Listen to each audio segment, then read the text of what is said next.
Lo que voy a contarles hoy es el desenlace de una historia que comenzó con sangre, fuego y golpes militares en 1973 y que de forma casi irónica está llegando a su final en 2026 con una firma silenciosa, técnica, burocrática, sin tanques, sin discursos grandilocuentes, sin épica revolucionaria y precisamente por eso con una potencia devastadora para el orden global que conocíamos. Lo que acaba de ocurrir en Chile no es una noticia local ni un ajuste de política económica más.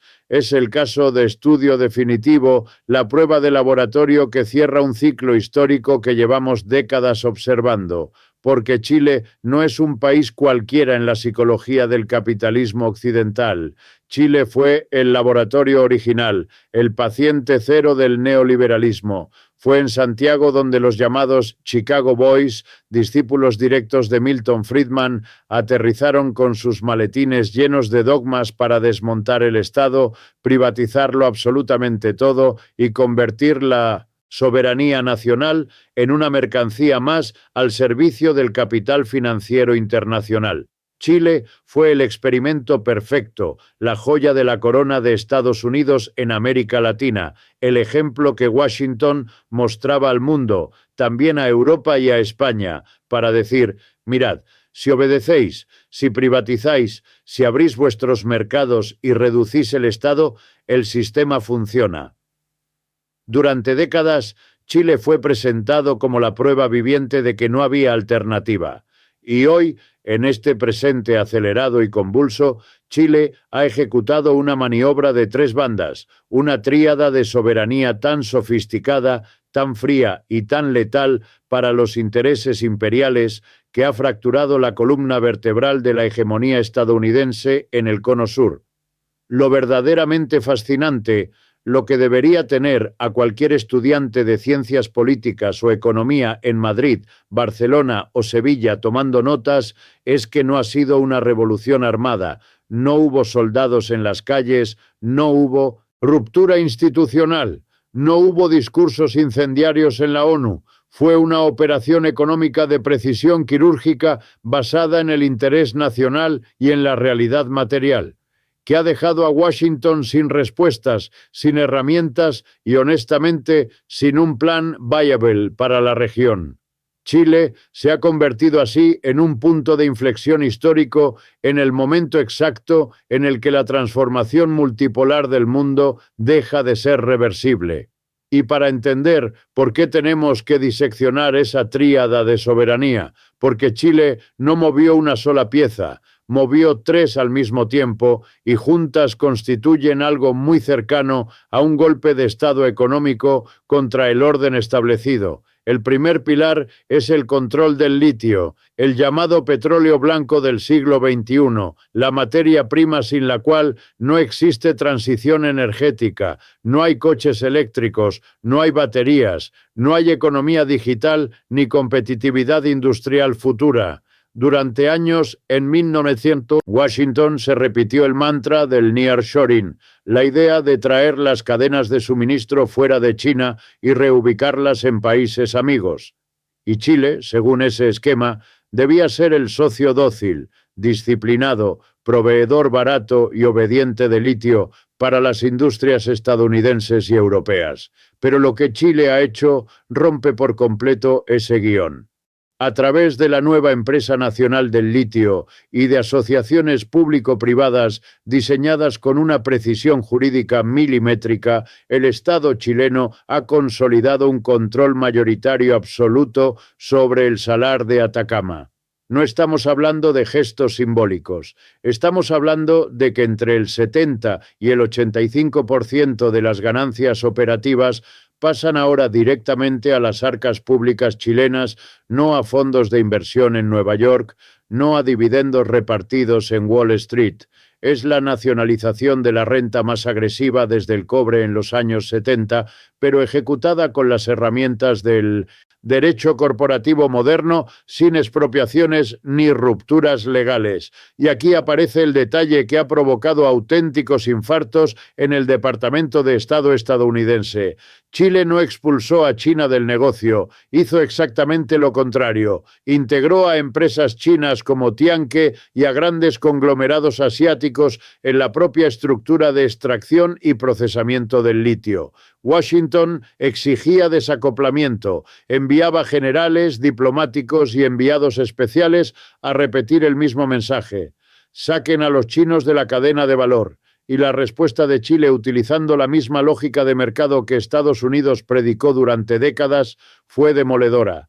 No se quedan porque ofrecen mejor tecnología, mejores precios y procesan el litio aquí en Chile en lugar de llevárselo en bruto. El resultado es una bofetada directa a la política industrial tanto de la administración Biden como del trumpismo. Chile venderá litio a Tesla, venderá a General Motors, sí, pero lo hará bajo condiciones donde China tiene voz y voto en la producción y donde el Estado chileno controla la llave. Estados Unidos ha perdido su colonia de recursos asegurada.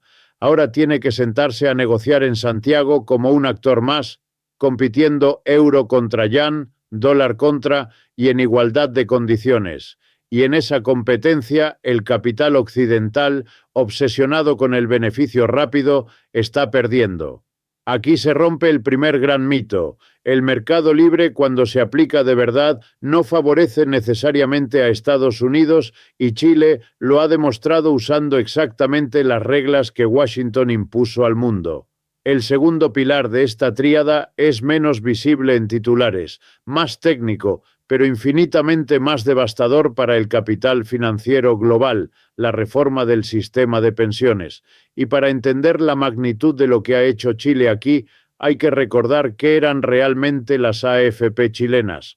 No eran un sistema de ahorro, eran una máquina de extracción, un invento maestro de la dictadura para tomar obligatoriamente una parte del salario de cada trabajador mes tras mes y canalizarla hacia los mercados financieros, hacia la bolsa, hacia los grandes fondos de inversión. Era un sistema diseñado para inyectar liquidez constante al capital, no para garantizar una vejez digna. Durante décadas, empresas estadounidenses como MetLife, Prudential o Principal Financial Group compraron y controlaron estas administradoras, las convirtieron en auténticas aspiradoras de riqueza. Miles de millones de dólares salieron del trabajo chileno rumbo a Nueva York año tras año, mientras los jubilados en Chile recibían pensiones de miseria. Era el robo legal perfecto, el sueño húmedo del capital financiero, seguridad jurídica, aportes obligatorios y beneficios privados garantizados. Un paraíso para Wall Street, pero la nueva arquitectura previsional que se consolida en 2026 cambia radicalmente el sentido del flujo, cambia la dirección del río.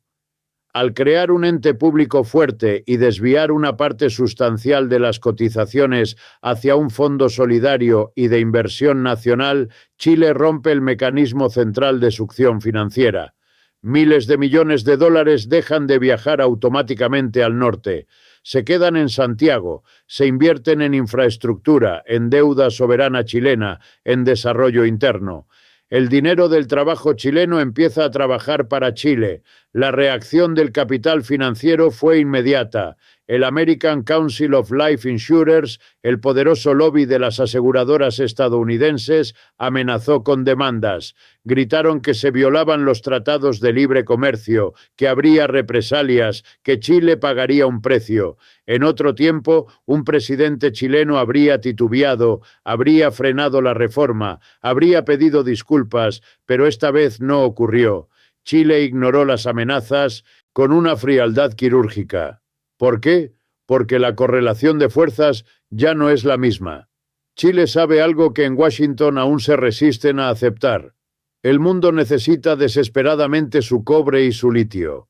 Europa necesita su hidrógeno verde. Asia compra todo lo que produce.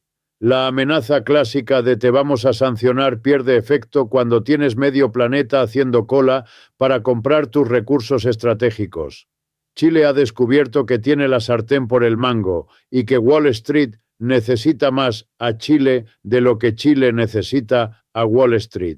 Al cortar el flujo automático del dinero de las pensiones, Chile no solo mejora la vida de sus mayores, le quita oxígeno a un parásito financiero que vivía de ellos, y este movimiento tiene un efecto sistémico porque reduce la dependencia externa, fortalece la capacidad fiscal del Estado y demuestra que es posible tocar intereses financieros globales sin que el cielo se caiga. El dólar no se disparó. No hubo colapso, no hubo aislamiento. El mito del castigo inmediato se desmoronó y aquí entramos en una dimensión todavía más inquietante para Washington, porque este cambio no es solo de izquierda, no es ideológico, es estructural. Incluso si mañana gobierna la derecha en Chile, se encuentra con una realidad presupuestaria brutal.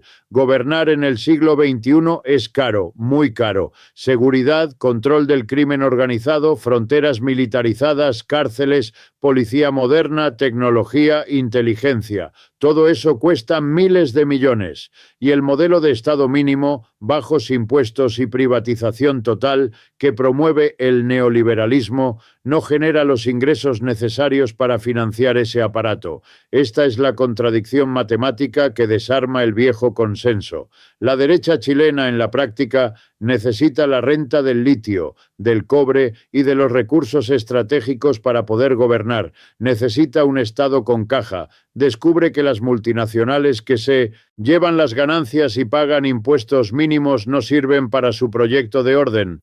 Descubre que una empresa nacional fuerte o una asociación donde el Estado captura el 80% de la renta es infinitamente más útil que una filial extranjera que envía beneficios a Delaware. El resultado es tan irónico como revelador. La derecha chilena del futuro se vuelve de hecho estatista y pragmática, no por convicción ideológica, sino por necesidad fiscal. Se da cuenta de que el viejo modelo de sumisión económica a Estados Unidos es un mal negocio contable y eso es exactamente lo que aterroriza a Washington, porque significa que ya no existe un cambio de gobierno que revierta la soberanía. El sistema se ha cerrado, la soberanía se ha convertido en el único programa viable, gobierne quien gobierne.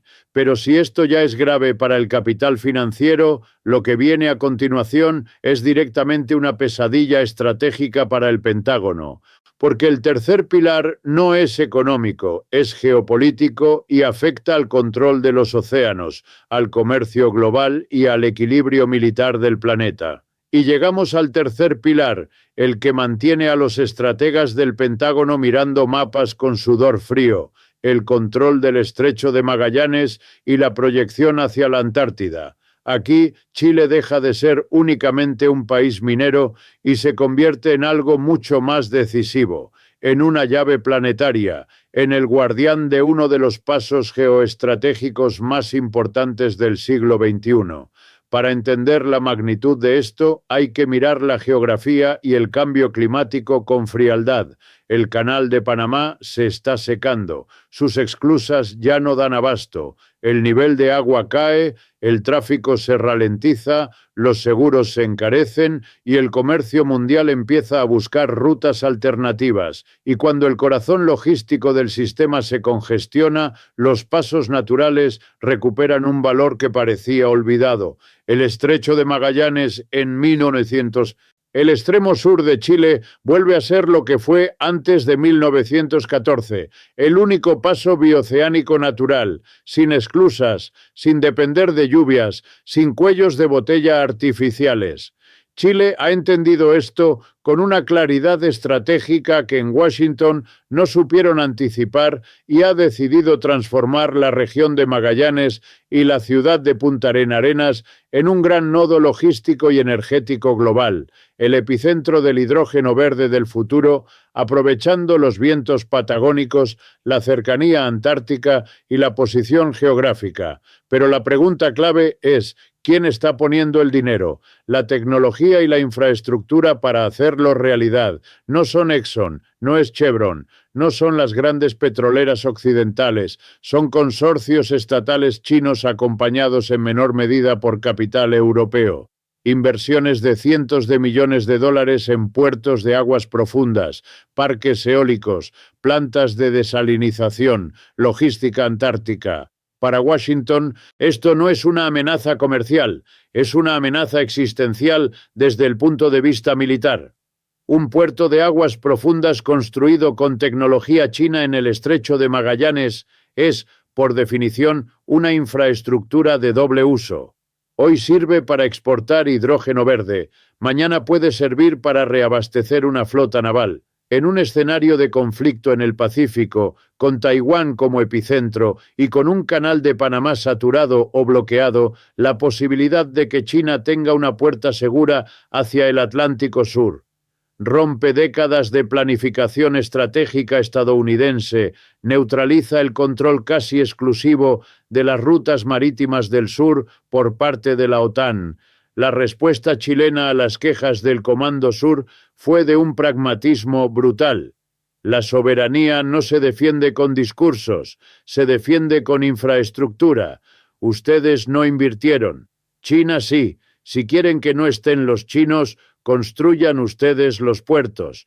Pero Estados Unidos no construye puertos. Estados Unidos construye bases militares y Chile no necesita bases, necesita muelles, energía y logística.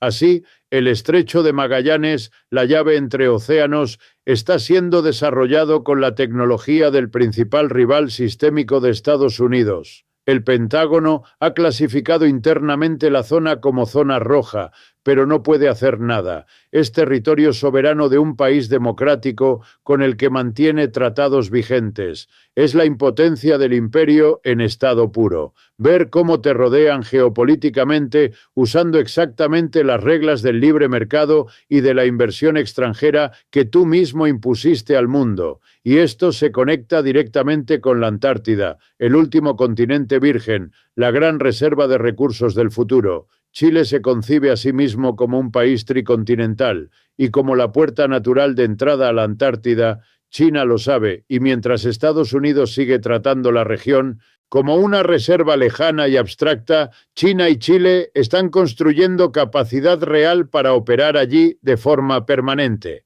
Rompehielos, logística, cooperación científica, infraestructura. Las estaciones satelitales chinas instaladas en territorio chileno que han generado tanta histeria en el Congreso estadounidense son parte de este mismo proceso.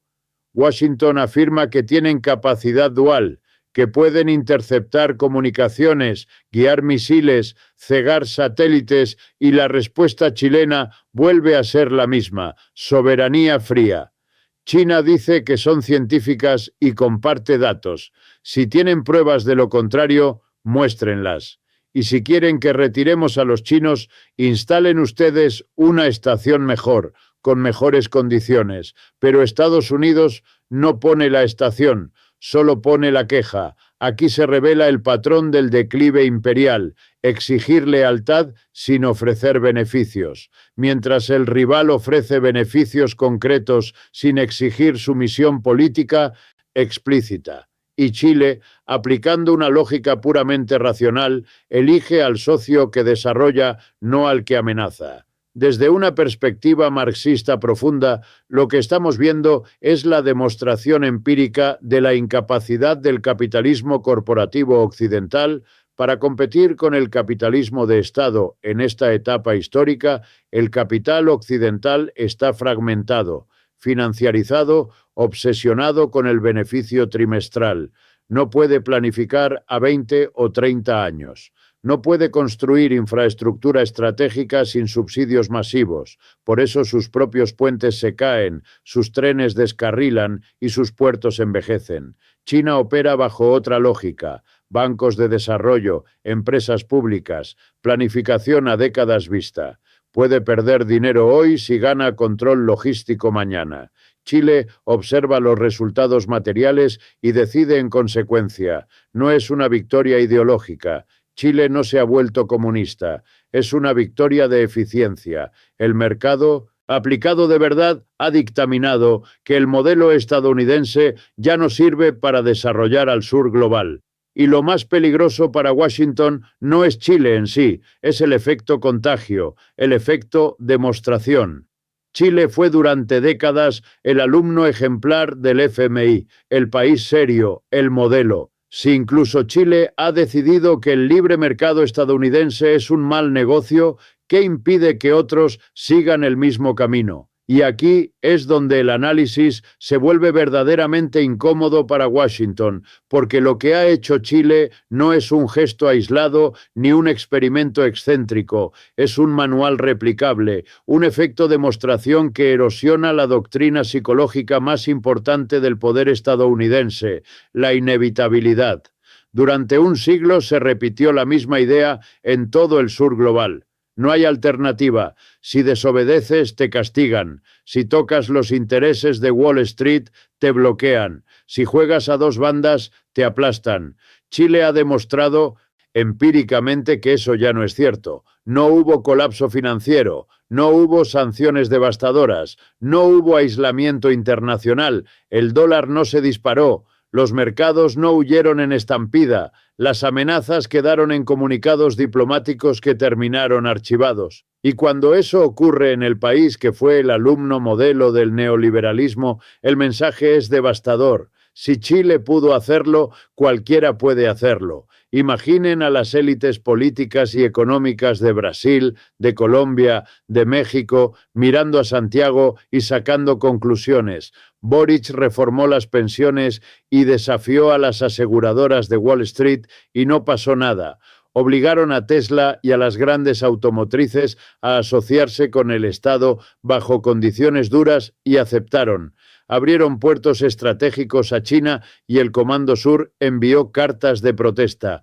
Esto destruye la doctrina del miedo y sin miedo el imperio pierde su principal herramienta. Aquí aparece un fenómeno nuevo, especialmente relevante para España y Europa. El nacimiento de una derecha soberanista en América Latina. Durante la Guerra Fría y el auge neoliberal, la derecha latinoamericana era automáticamente proestadounidense.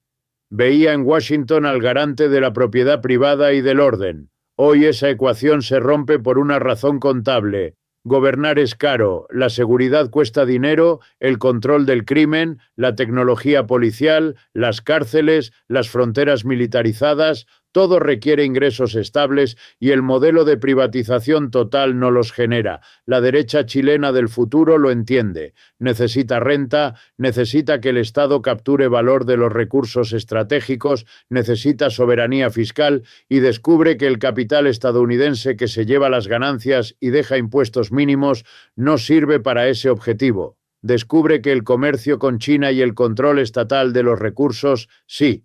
Así incluso la derecha termina defendiendo la empresa nacional del litio y cortando cintas en puertos financiados por Asia, no por ideología, por supervivencia política. Este es el verdadero terror de Washington. No han perdido a un gobierno, han perdido a toda una clase política, no por comunismo, sino por pragmatismo de Estado. La soberanía se ha convertido en la única opción viable, gobierne quien gobierne. Y eso hace que el cambio sea estructural e irreversible. Desde una perspectiva global, Chile es un holograma de la transformación del sistema mundial. El capitalismo corporativo occidental ya no puede competir en infraestructura, planificación y desarrollo contra el capitalismo de Estado. Ofrece seguridad frente a enemigos que América Latina no tiene. Terroristas imaginarios, amenazas abstractas.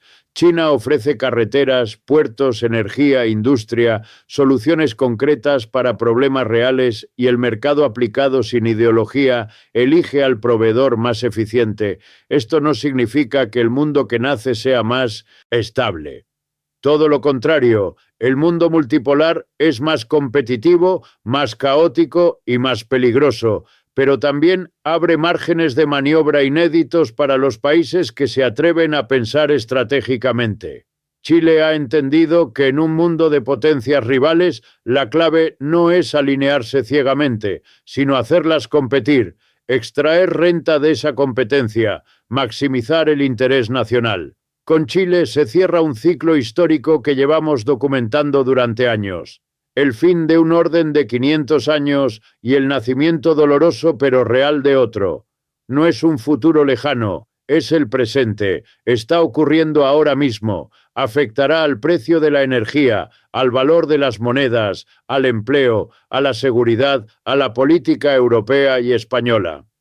Más de lo que muchos quieren admitir, el mundo unipolar, predecible y disciplinado bajo mando estadounidense, está muriendo.